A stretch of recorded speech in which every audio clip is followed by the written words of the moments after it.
इस कहानी की शुरुआत में जेल से भागते हुए कुछ कैदियों को दिखाया जाता है जो फर्श तोड़कर नीचे टनल में चले जाते हैं और इसके बाद उस डक्ट को दिखाया जाता है जहां से सब के सब यहां तक पहुंचे हैं। वहां पर एक वुलन कैप भी होती है।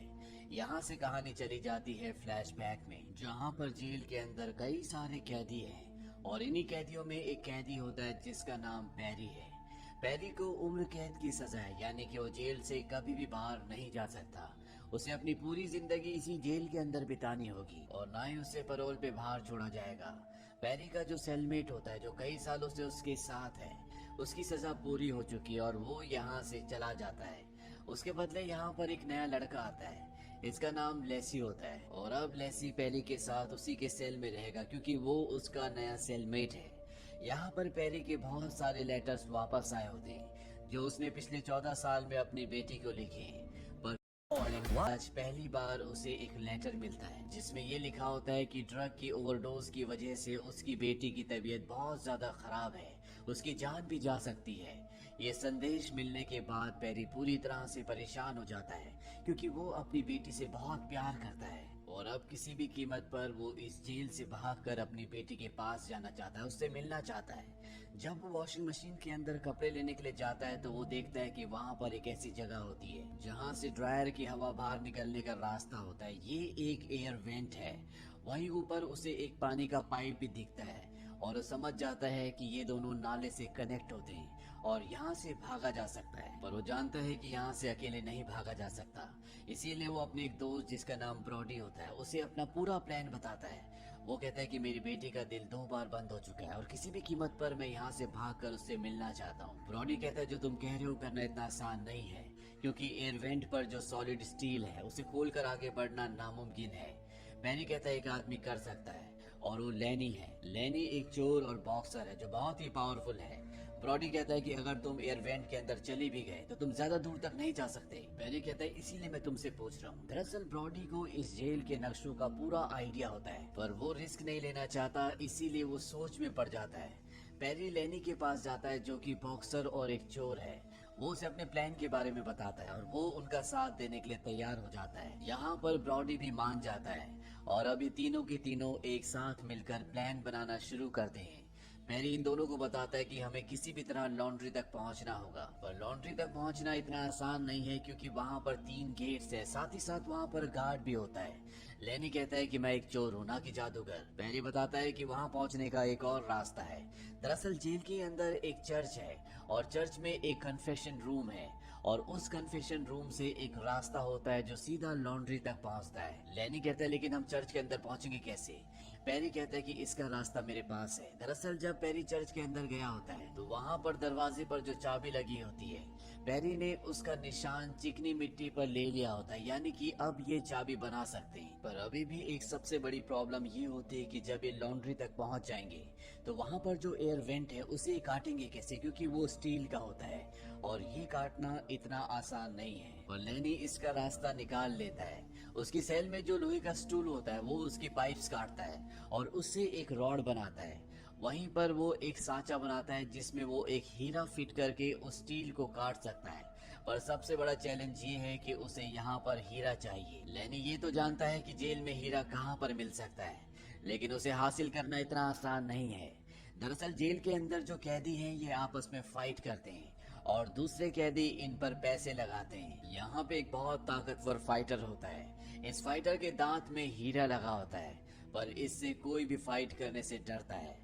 लेनी उसे चैलेंज कर देता है और उसके बीच में और उस फाइटर के बीच में लड़ाई होती है। वो फाइटर लेनी को बहुत बुरी तरह से मारता है, पर लेनी उसका वो दांत जिसमें हीरा लगा हुआ है वो तोड़ने में कामयाब हो जाता है और अब लेनी के पास हीरा है।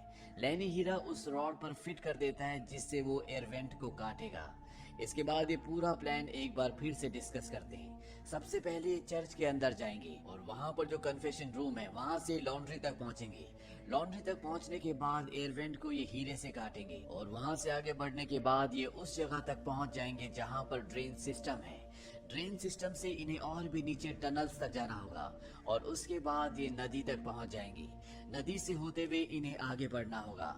लैनी कहता है कि मुझे तैरना नहीं आता। ब्रॉडी कहता है तुम्हें तैरने की जरूरत नहीं है, वहाँ पर एक बहुत बड़ा बांध है जहाँ पर नदी है और नदी के नीचे टनल्स हैं जो रेलवे लाइन को कनेक्ट होती है और हमें उन्हीं टनल्स के नीचे से रेलवे लाइन तक पहुँचना होगा जो हमें सीधा मेट्रो स्टेशन तक ले जाएंगी। पेरी कहता है हाँ, और हम मेट्रो स्टेशन की भीड़ में कहीं गायब हो जाएंगे। ब्रॉडी कहता है हम ऐसा नहीं कर सकते, हमें स्टेशन खुलने से पहले वहाँ स्टेशन पर पहुँचना होगा क्योंकि ठीक 5 बजे जब मेट्रो शुरू होती है तो रेलवे ट्रैक्स पर 630 वोल्ट का करंट छोड़ दिया जाता है, इसीलिए हमें 5 बजे से पहले स्टेशन तक पहुँचना होगा। और अब इनका पूरा प्लान बन चुका है, बस इन्हें इस प्लान को अंजाम देना है। पर चीजें इतनी आसान नहीं होती। यहाँ पर एक कैदी जिसका नाम टोनी है वो इन्हें प्लानिंग करते हुए देख लेता है और जब पेरी नहा रहा होता है वो उसके पास आता है और वो कहता है कि उसे आधा किलो ड्रग्स चाहिए, नहीं तो वो उनके प्लान को सबको बता देगा और वो कभी भी यहाँ से भाग नहीं पाएंगे। टोनी इस जेल के सबसे खूंखार, सबसे ताकतवर कैदी का भाई है जो सारे कैदियों के ऊपर रूल करता है। वो जब चाहे किसी को भी मार सकता है और उसके होते हुए उसके छोटे भाई टोनी को कोई हाथ भी नहीं लगा सकता।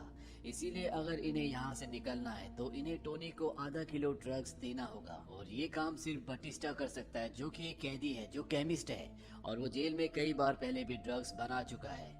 पेरी उसके पास जाता है, उसे कहता है कि अगर उसने उसका काम कर दिया तो वो उसे अपने साथ इस जेल से बाहर ले जाएगा। बटिस्टा इस बात के लिए मान जाता है और वो पेरी को आधा किलो ड्रग्स बना कर दे देता है। अब अगली सुबह टोनी पेरी के सेल में ड्रग्स लेने के लिए आता है जहाँ पर पेरी का सेलमेट लेसी भी होता है। टोनी ने लेसी के साथ कई बार रेप किया है, इस वजह से उसने अपनी जान देने की भी कोशिश की थी पर पेरी ने उसे बचा लिया था। यहाँ पर टोनी एक बार फिर से लेसी के साथ बदतमीजी करता है पर पेरी उसका माइंड डाइवर्ट करके उसे अपने पास बुला लेता है और जैसा कि उसने आधा किलो ड्रग्स मांगा था वो उसे आधा किलो ड्रग्स दे देता है। पर लेसी यहाँ पर बहुत खुंदक में होता है, वो सेल में पड़ी एक चेयर उठाकर कई बार टोनी के सिर पर प्रहार करता है। इसके बाद वो तकिए से उसका दम घोंटकर उसे मारना चाहता है पर पेरी उसे ऐसा करने से रोक लेता है। टोनी मौका देखकर यहाँ से बाहर भाग जाता है पर वो अधमरा होता है इसीलिए सीढ़ियों से गिर जाता है। टोनी की मृत्यु हो जाती है। यहाँ पर टोनी के साथ एक और कैदी आया होता है जिसने सब कुछ अपनी आंखों से देखा था। वो ड्रग्स लेकर भाग जाता है और जब वो ड्रग्स लेता है तो उसकी मौत हो जाती है। दरअसल बटिस्टा और पेरी ने जानबूझकर किया था और अब टोनी का बड़ा भाई जिसका नाम रिजा है वो पेरी के पास आता है और उससे सब कुछ पूछना चाहता है। हालांकि पेरी उसे कुछ नहीं बताना चाहता पर वो कहता है कि अगर तुमने सच नहीं बताया तो मैं तुम्हारी बेटी को मार दूंगा। पेरी जानता है कि वो जेल में बैठे बैठे ऐसा कर सकता है, इसीलिए उसे सब कुछ सच बताना पड़ता है। रिजा कहता है कि आज रात को तुम्हें उसे मेरे सेल में लेकर आना पड़ेगा। पेरी कहता है कि ठीक है। दरअसल आज इनका यहाँ से भागने का भी प्लान होता है और जब पेरी बाहर जाता है तभी उसके पास एक गार्ड आता है। वो पेरी को कहता है कि विजिटिंग रूम में तुमसे कोई मिलने के लिए आया है और जब पेरी वहाँ पर जाता है तो उसे एक लेडी बताती है कि तुम्हारी बेटी की मृत्यु हो चुकी है। इस बात से वो पूरी तरह से टूट जाता है।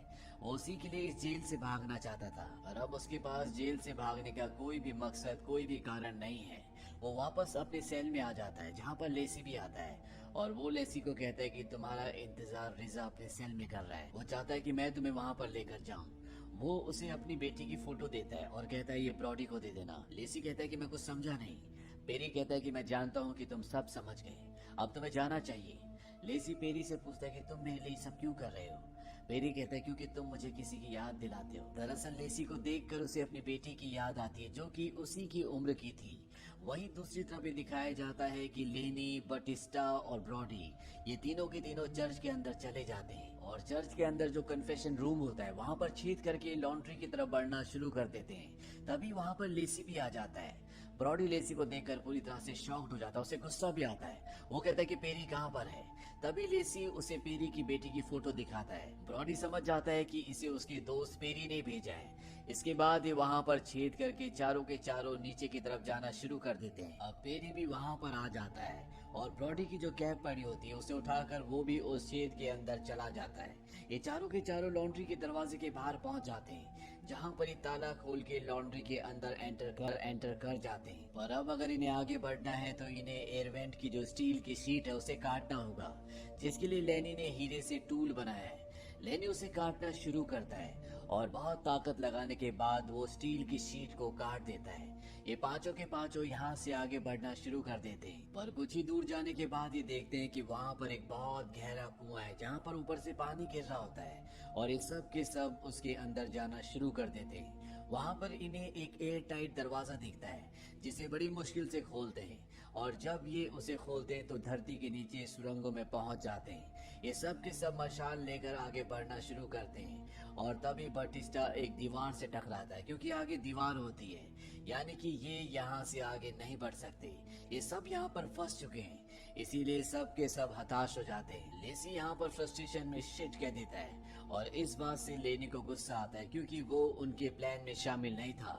वो उसे एक पंच मारता है, लेकिन पंच उसे नहीं बल्कि दीवार को लगता है और दीवार से एक मिट्टी का टुकड़ा नीचे गिरता है। ये समझ जाते हैं कि ये दीवार कच्ची है और इसके बाद इनके पास जो लोहे की रॉड होती है उससे दीवार को खोदना शुरू कर देते हैं और बहुत जल्दी ये उसमें एक बहुत बड़ा छेद बना देते हैं। छेद होने के बाद ब्रॉडी उसके अंदर जाता है और वो दूसरी तरफ दीवार को धकेलना शुरू कर देता है, पर तभी ऊपर से बहुत सारी मिट्टी गिर जाती है जिससे वो पूरा उसके अंदर दब जाता है। बहुत मुश्किल से ब्रॉडी को बाहर निकाला जाता है और ये सब के सब दीवार के दूसरी तरफ पहुंच जाते हैं।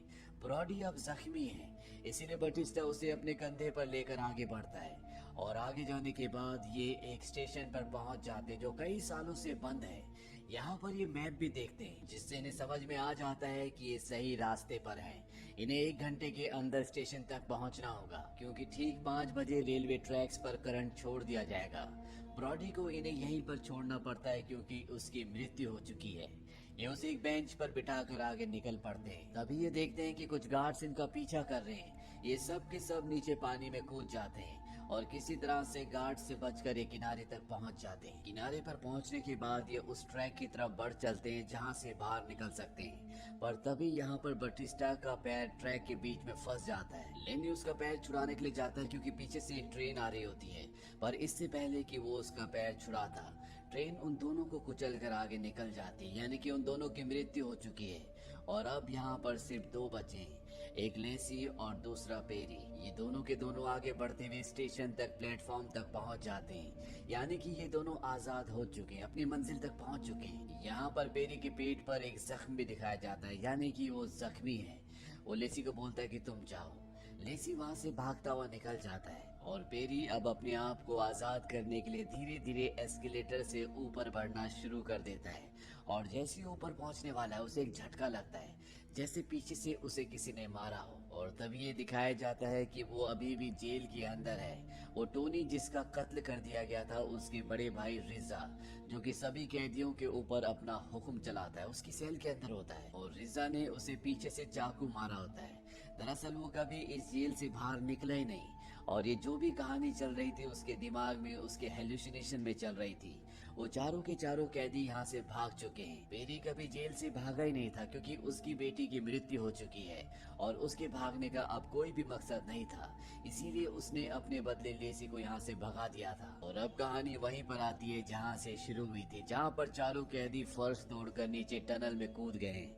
वहाँ पर एक वुलन कैप भी है और तभी ब्रॉडी ऊपर आता है, वो उस कैप को उठाता है और नीचे चला जाता है, यानी कि चारों के चारों जिंदा है क्योंकि पेरी के दिमाग से जब हमें कहानी दिखाई गई थी तो उसने वुलन कैप को उठाया था, पर असलियत में ब्रॉडी अपनी कैप खुद उठाता है, यानी कि वो चारों के चारों यहाँ से निकल चुके हैं। पेरी अपनी जान इसलिए भी देता है क्योंकि गार्ड को डिस्ट्रैक्ट करना चाहता है ताकि सबका ध्यान उसके ऊपर चला जाए, कोई भी सेल्स की चेकिंग ना करे और ये चारों के चारों यहाँ से भागने में कामयाब हो जाए, जो कि होता भी है। और अंत में हमें दिखाया जाता है कि पेरी अपनी जिंदगी की आखिरी सांसें ले रहे हैं और तभी उसे नदी की